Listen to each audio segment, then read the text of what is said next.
DailyAstrocat.com, Shane here. Today we've got a little special one for you, okay? This is an extra one. I'm throwing it out there kind of early. This is for Tuesday the 3rd, and this is for the total lunar eclipse. It's going to occur tonight. It's going to start, right around, it's going to be in 12 degrees of Virgo, and it's going to peak right at 6:33 in the morning, okay? So, let's see. The totality is going to begin right around 6:04, so you should be able to see it here on the East Coast, because that's where the totality is. It's the rest of the country is going to see it in the penumbra. It's not going to see the actual totality of it, but it's right along the East Coast.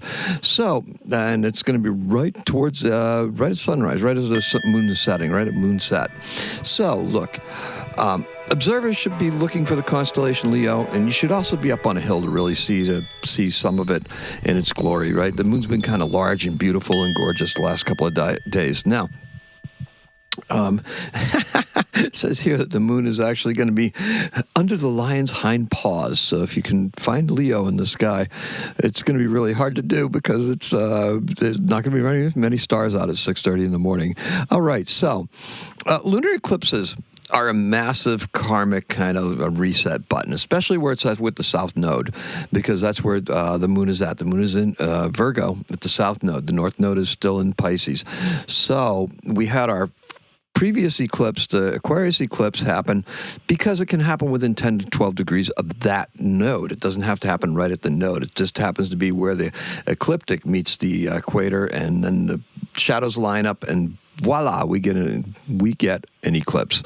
So, look, it's south node things, right? They're karmic, they're resets. Now, we've been telling you the whole time that we need to be focusing on things that we need to be getting rid of, things that we need to be discarding. This really, really accentuates that in Virgo, right?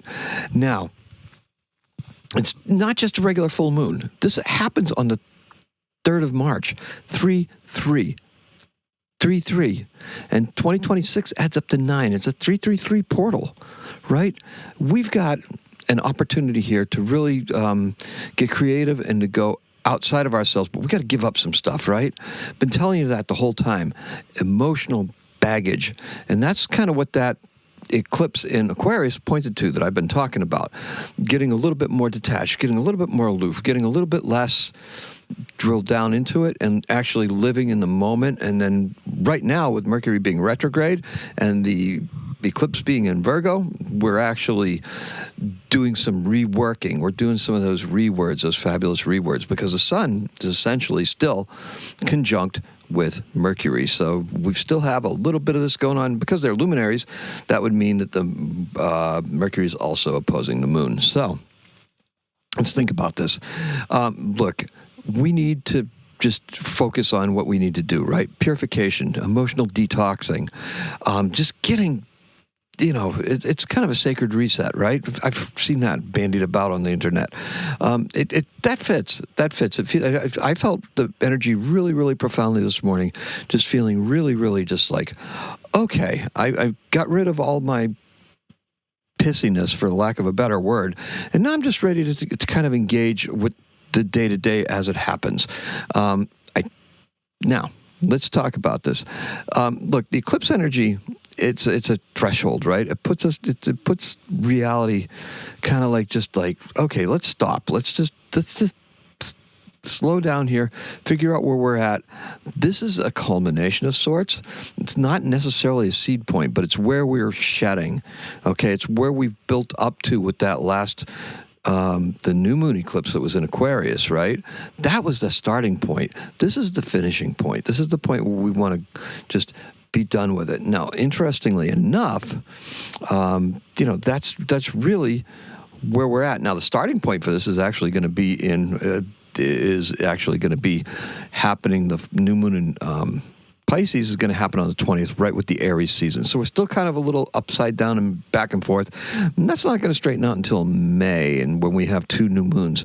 So let's think into full moons, actually. Blue moons, that's what I was thinking of. New blue, they rhyme.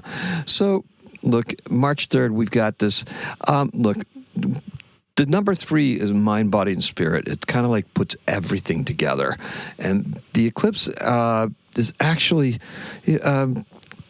carrying that, and it's acting as a bridge to a new 9-year cycle. I guess that's the way numerology works, right? We're at the end of one, and we start at the beginning of another. So this is kind of interesting.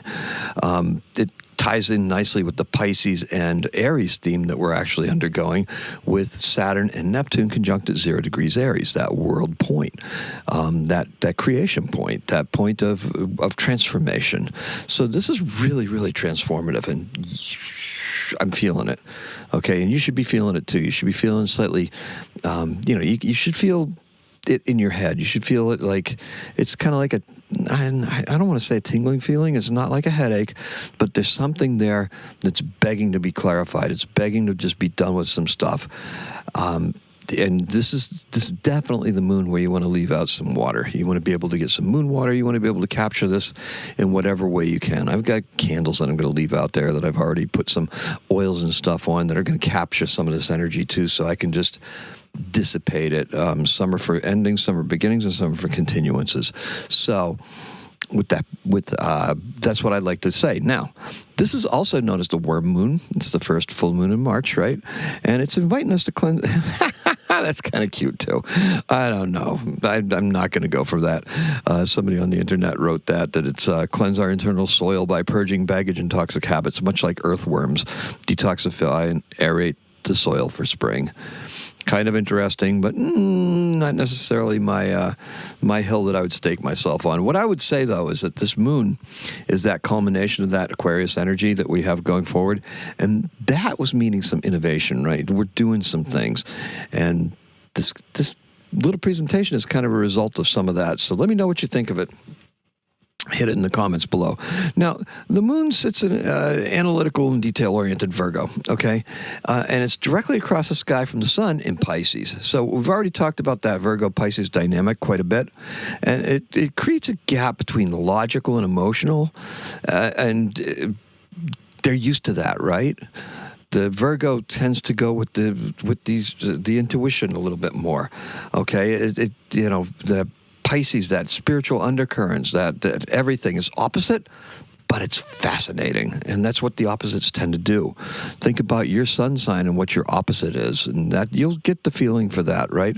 They say opposites attract. So, and the ruler of the eclipse is Mercury, because Virgo is ruled by Mercury, and it's retrograde. So, we get all the retrograde things, but we also have us reflecting rather than thinking. We're going to be able to move forward, and we can move forward with this innovative stuff and really, really just latch onto it and be able to be like, okay, as long as we don't get too tied up in it emotionally, but, we are there to do ourselves. So Virgo looks to, Virgo can be controlling. It can be fixing details, very detail-oriented, right?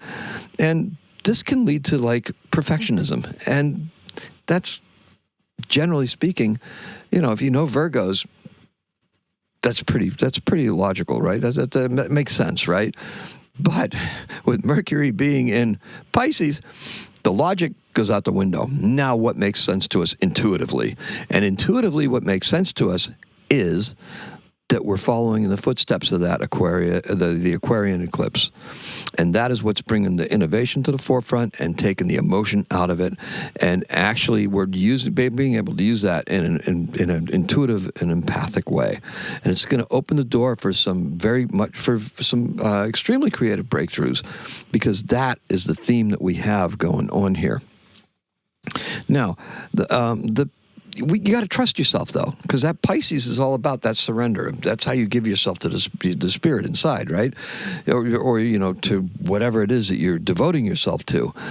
That's that surrender. And you got to trust the unknown. That's the Pisces side of the bargain, right? Want to make sense of it? Don't make sense of it. Mercury can't make sense of anything.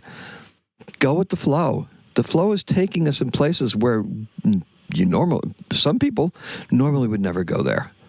Okay, so our push is to let go of perfectionism and to just take it the way it is. We're going to do it. We're going to make some mistakes while we're doing it, and then we're going to turn around and have a chance to refine it, go back and revisit it, and see how we can make it better serve us in a very, concrete and future-focused way, because we're focusing on where Jupiter is in all of this, because Jupiter is kind of like the key to where we're at right now. We're going to be doing better things for our homes, and then afterwards we're going to be going out and looking for expansion and to bring our message to more and more people.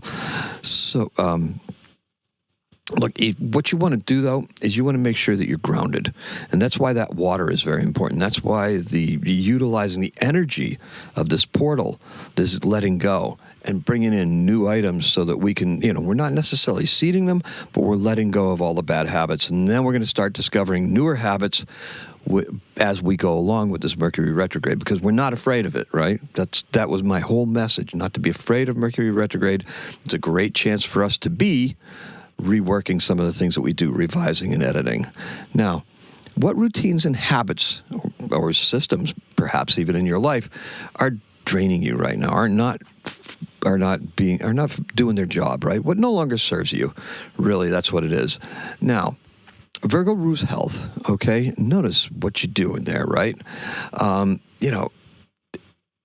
Muscle memory, stuff like that. What is it that you're trying? What is it that you do that you just need to get rid of? Where does physical tension manifest itself in your body? Think about that. Go through it. Figure out if you're feeling stressed out or something. Work on that. This is a great time to do it. Look, this energy, this lunar eclipse energy, is there for us to help reset all that stuff. And we need to find the flow. And we need to be going on that flow. Now, as I've been saying, practice tech tweak. Just find something that you want to change up a little bit. Notice what it does. Notice how it affects it. And then see if you can't get it to work better the next time. We need to work with these things. Now, don't make any impulsive decisions and, or try to get it done all at once, right? You don't want to do that. You don't want to do, this is a process. This is a flow. This is what we're doing. Now, we need to just face facts. We don't want to be perfect. I don't edit these. They're never perfect, right? I always say wrong things and stuff like that. We don't want to do that. We don't want to overanalyze, overthink. We don't want to do the things like that. We want to be able to act spontaneously and naturally and in accordance with how we align ourselves spiritually in a higher vibrational type of thing. Not, I'm mad, going to hit something. No, that's not what you want to do. That's not the kind of reaction you're looking for. You're looking for a higher vibrational reaction that's going to bring out the best of your creativity and of your, what it is that you're trying to do. Focus on side hustle stuff. Focus on your main hustle. You can bring this to any aspect of your life because, like I said, once we're here at this point with this eclipse, this is going to blur the separation between 5D and 3D. This really just eliminates it, and now we're on one path. And that one path is going to unite everything and bring it all together. Now, think about it. Give yourself permission. Make mistakes.